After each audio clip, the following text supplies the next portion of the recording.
આપનો વિશ્વાસ અમારી સૌથી મોટી જવાબદારી. વિશ્વાસની જમાવટ ન્યૂઝ ચેનલ સાથે જોડાયેલા રહો. જુહાપુરા મક્તમપુરામાં ગટરના પાણી ઘરોમાં ઘૂસ્યા. લોકોમાં રોષ. ટેક્સ ભરવા છતાં સુવિધા ક્યાં? અમદાવાદના જુહાપુરા અને મક્તમપુરા વિસ્તારમાં હાલ ગટરના પાણીની સમસ્યાએ સ્થાનિકોની મુશ્કેલીમાં વધારો કર્યો છે.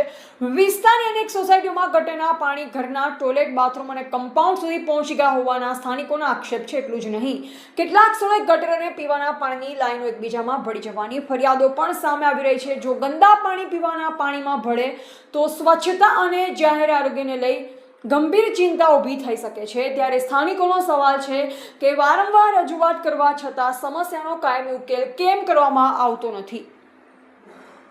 સ્થાનિક મીડિયાએ જ્યારે રહેવાસીઓને પૂછ્યું કે તમે સરકારને ટેક્સ ભરો છો, ત્યારે અનેક લોકોએ પોતાના ભરેલા ટેક્સની પહોંચ બતાવી. લોકોનો સીધો સવાલ છે, જો અમે નિયમિત ટેક્સ ભરીએ છીએ તો બદલામાં મૂળભૂત સુવિધા અને યોગ્ય ડ્રેનેજ વ્યવસ્થા મળવી જોઈએ કે નહીં. સ્થાનિકોના જણાવ્યા પ્રમાણે કેટલીક સોસાયટીઓમાં સ્થિતિ એવી છે કે ઇમરજન્સીના સમયે એમ્બ્યુલન્સ પહોંચવામાં પણ મુશ્કેલી પડી શકે છે. એક તરફ લોકો ટેક્સ ચૂકવી રહ્યા છે તો બીજી તરફ ગટરના પાણી ઘરોમાં ઘૂસી રહ્યા છે. તો સવાલ એ છે કે જવાબદારી કોની?